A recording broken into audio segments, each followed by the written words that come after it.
What's up, YouTube? Today's video is the pickups I got for the month of April 2016. And this month I did a little bit of travel, not a whole lot. I visited the area of Nashville, Tennessee, and some of the surrounding areas of there that I got some games as well. Most of the stuff, though, was internet stuff. Didn't really find a whole lot locally this month, so let's go ahead and get started. What I will say is this month was a little heavier on Nintendo stuff than it has been in the last few months, so I decided to start off with Nintendo titles. Then I'll go into some of the other systems I got, and we'll close with Sega this month since usually I start with Sega. So, that being said, this month I actually got some stuff for NES, which is strange because I have a full collection of NES, but I decided to get some upgrades, some variations, and also picked up some boxes for games that I didn't have. So we'll go ahead and start with NES games today. The very first game I got is a really cool title for the NES that I think falls under the radar, and that is Conquest of the Crystal Palace. This one is a game I've had for many, many years. However, my label was completely trashed, and I came across a really nice copy of this, so decided to go ahead and upgrade that. But can definitely recommend this game. It's a lot of fun. Next one is another one of my favorite titles on the NES, and I've been playing this game for years. And I found out somewhat recently there's a cartridge variation of it that interests me. As I've said before, I don't really collect like 5-screw variants and things like that. But if the label artwork is considerably different or there's an interesting story behind it, I do like to get variants. So this one appealed to me, and that is Gun.Smoke. Very, very fun Capcom arcade game. This is the version I did not have. This is the original version. And what you notice about this one is it's a Wild Wild West shooting game. And this one has a very anime-style artwork on it. And I guess it was not appealing to American audiences, so Capcom changed it. So this is the version I've had for years with much more American, traditional Western artwork on it. So I thought that was kind of cool. I believe this is the original art that was on the Famicom cartridge as well. So they just, copied it over. Maybe it didn't sell well, and they released this version. So decided to grab them both, or grab this one, so I had them both. And just really neat, interesting variant, whenever the artwork is completely different. The boxes on both of those are also different, so I would like to get the box for the other version now too. But interestingly enough, the manual has completely different artwork, and it's the same for both versions. So kind of an unusual duck in the NES library. But that being said, that's all the games I got for the NES. Let me show you some boxes I got that I didn't have before. And the first one of these is not in very good shape, but it is for Kung Fu, one of the original black box titles, and this is the original version with the hang tab on the back, which some people get all hot and bothered about. I don't really care. The other thing I thought was interesting, though, is this one has, I don't know if you can really see it, there's a little seal right there that was broken. That the story I heard is these very early releases didn't even have shrink wrap on them. They just had this little sticker on them to seal the game, and this still has pieces of it left. So kind of an interesting piece of my NES collection that I didn't know was a variant that exists. Next box I got is for the Moffat Conspiracy. This is a really cool game by Vic Tokai, and it is the sequel to Golgo 13, which was based on Japanese anime and manga, I believe. This one I thought had some interesting box text on the back, so I do want to quote from a piece of it for you. Golgo 13 is back just in time. The Moffat Conspiracy is a phantasmagoria of action and interaction. Yeah, very, very exciting language on there. I'm kind of in a big Vic Tokai kick lately. They put out a lot of interesting stuff, and I think a lot of it flew under the radar. So, very cool game, and happy to have the box for it. Next one I got, not nearly as interesting, Little League Baseball by SNK. Kind of interesting that they made a Little League Baseball game, but not really a very good baseball game, so whatever. Also a pretty beat-up box. Another box I was surprised I didn't have, I thought I had this, was for NES Open, and it's Golf with Mario, so yeah, if you like that kind of stuff, there you go. The last box I got for NES I am way more excited about. This was one of the pieces of my title collection for the NES that I needed, and that is a box for the original Power Blade. This game is great. It's very much a Mega Man clone, and I do actually have the much rarer box for Power Blade 2 already, so that kind of completes this little set, so it's very nice. If you know where I can get a manual for this, please let me know, because I do want to complete this game and definitely a cool title to have the box for. I think it's really awesome 80s artwork on there. And I also noticed another little interesting thing on the box on this one is title misspelled Blade on the back, and it's the Power Bald. So, yeah. Just another interesting thing there. So, that being said, that's all the NES stuff I got. Let me show you some Super Nintendo stuff. This won't take long. There's not very much. First one is a fighting game, I believe, by Sammy. I have not played this one yet. Called Battle Blaze. I've heard it's pretty god-awful, so I'm not really in a hurry to play this, but Sammy is another one of those weird developers like Vic Tokai that I kind of like. Speaking of weird developers I kind of like, another one I like is Jalico. And this is a Jalico sports game that I don't really know why I bought this, but it is sterling sharp end to end. I don't see this too often, so whatever. It was like 50 cents, so I grabbed it. The last thing I got for Super Nintendo is much more interesting. This is a complete copy of Kirby's Dream Course, which is probably not the best Kirby game on the Super Nintendo, but it was the only one I didn't have in the series on the Super Nintendo. So very happy to get this and finish off that little subset. I got one game for Nintendo GameCube this month, and that is Soul Calibur 2. This is the game that has a different bonus character depending on what console it was released on. It was a multi-platform release. So the GameCube version, of course, has Link from Zelda. I have not played this yet, and it's really strange. I was a huge fan of Soul Calibur 1 on Dreamcast, and when this game came out, I just didn't care. I don't really know why. And I don't really think it was as popular as the first one, at least as far as long-lasting appeal. So maybe there's something wrong with this game. I don't know, but I probably should give it a shot since I decided to grab it. I only got a couple games for the Wii this month, and the first one of these is yet another Kirby game, and I picked up Kirby's Epic Yarn. Haven't heard great stuff about this one either, but just decided to get it because Kirby stuff's usually pretty good, so I don't know, maybe I'll try it out. The other one I picked up just because I like weird Wii games that I don't see usually, so I decided to grab this one, and that is Solitaire and Mahjong. I had no idea this existed, but I'm guessing when they say Mahjong, they really mean Shanghai, because it's the kind of the easier tile matching game and not the complex Japanese Mahjong game. So, haven't played it yet, but interesting that this exists on the US Wii. So I'll go into some Nintendo portable systems, and then we'll go on to some other manufacturers. I got a few games for the original Game Boy this month, and the first one of these is one I don't see often at all. It's Alfred Chicken.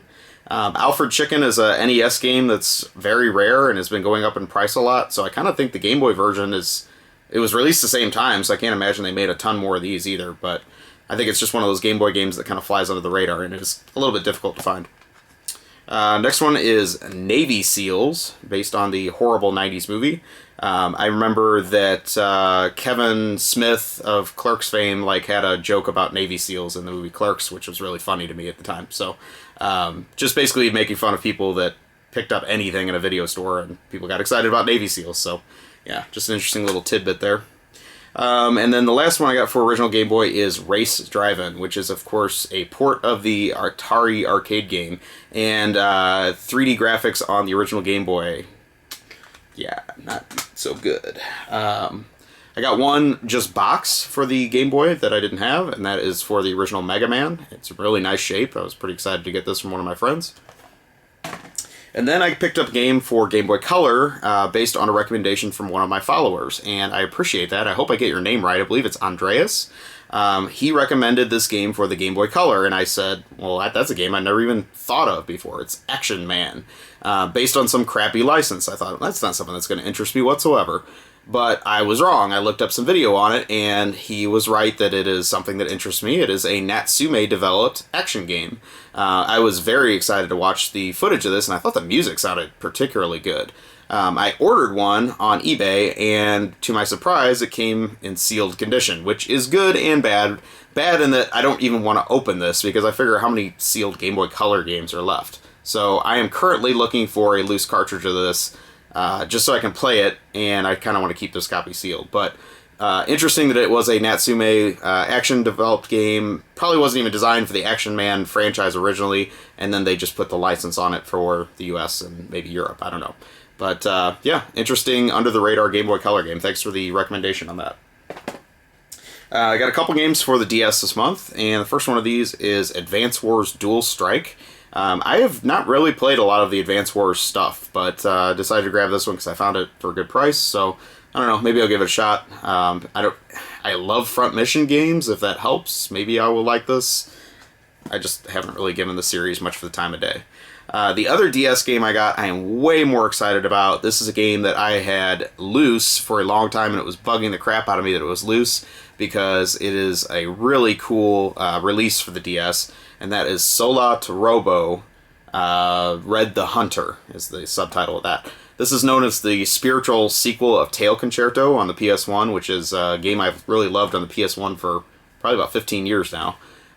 Very, very excited to have this complete. It does not have the outer box with the music CD, but that's okay. Looks much better on my shelf than that stupid loose card of this game did, and definitely looking forward to giving this game some time. Very, very excited to have that. So next I'm going to move on to some PS1 games.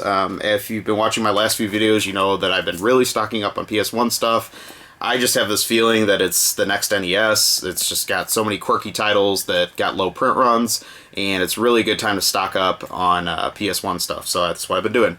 This month I didn't buy nearly as much stuff, but I did get some stuff that interested me, so I'll go ahead and show you those.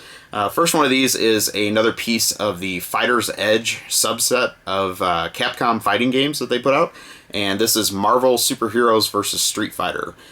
This is a game I wanted, first of all, because it's part of the Fighter's Edge series. I want to have all the Fighter's Edge titles. And the other thing that interested me is just that this was kind of a difficult to find Capcom fighter for the system. I will say that I've had the Japanese Saturn version of this game for a really long time, and I've always heard the PS1 version is lackluster, so I'm kind of interested in trying it out and comparing it, but I don't expect a whole lot from this title. Just really excited to find this. It's been a difficult one for me to get for the PS1 for some time. Next one I got is Burning Road, and I believe this was by the developers of Demolition Derby or something like that. I don't think this game sold very well. It was a pretty early jewel case game, and don't really know a whole lot about it other than I don't see it much, so I grabbed it.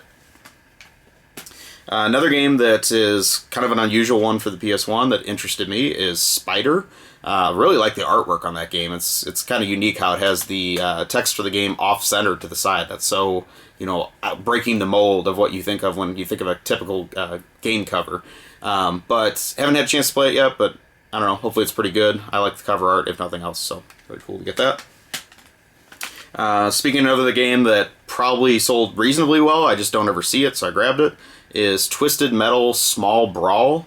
I like picking up these late release PS1 games, and I just think that a lot of them didn't really sell all that well, so this one may not be that rare. I think there's even a greatest hits version of it, but I just don't see it often anymore, so I picked it up. Another later release PS1 title that isn't really worth a whole lot, which kind of surprises me, is for the comic book character Hellboy, which, I don't know, maybe the game's terrible, but it was a late release and kind of interested me, so I grabbed it for a couple bucks. But this one I could see maybe climbing up in the future, because Hellboy is still somewhat popular today, I believe. So, the last weirdo title I got for PS1 is The Three Stooges, and I used to be a huge Three Stooges fan when I was growing up. So this was of a curiosity to me. I was surprised that they released a Three Stooges game on the PS1. The interesting thing about this game is this is a remake of the same game you can get on the NES, which is even unusual that it came out on the NES. I believe it was originally a PC game, so the PC game got ported to the NES, and then this is a remake of maybe the PC game. But I haven't tried the PS1 version yet, but if it's like the NES version, it controls horribly and it ruins the game. So I'm going to give this a shot and see, but I don't really have high hopes for it. I just think it's cool that it exists, so that's that. The last thing I got for PS1 was actually thrown in with another game that I ordered online. Seller just gave me a free copy of this, and I thought it was kind of cool. It is a sealed demo disc for Titan AE, which was a movie, I think, in the late 90s, early 2000s. The interesting thing about this demo disc is this game never actually got released, so kind of an interesting curiosity here. But yeah, just a nice bonus I got from a seller. That is all the PS1 and Sony stuff I got this month, so let me show you a couple TurboGrafx-16 games I picked up. Neither of these have the case and manual, which is usually a big no-no for me, but I got decent prices on these, and I don't normally ever see them otherwise, so I decided to go ahead and grab them. Maybe I can upgrade them later. First one of these is the classic arcade shooter Raiden. I have not played the turbo version of it, but It's got to be good. Raidens usually good on just about every system they ported it to, so we'll see. And the other one that interested me more is an obscure shooter by Natsume called Dead Moon. And this was one of the later released titles that came in the didn't come in a jewel case. So it's one of the reasons why it's easier to find this game loose than in in the original box or anything like that. Haven't played this one yet either, but definitely looking forward to it. I got one game for the original Xbox this month, and that's a system I don't normally pick up a whole lot of stuff for anymore.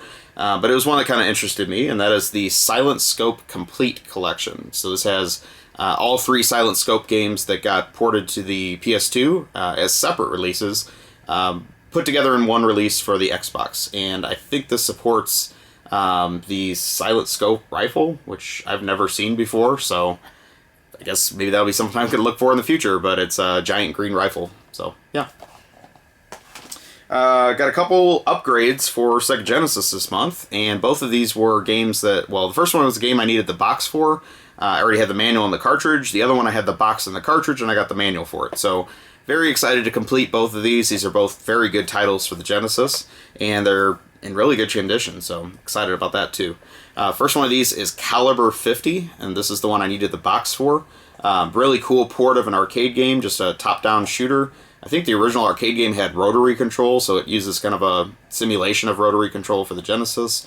But really hard game to find complete. I think a lot of people are kind of getting tipped off to this one. It's starting to get very expensive.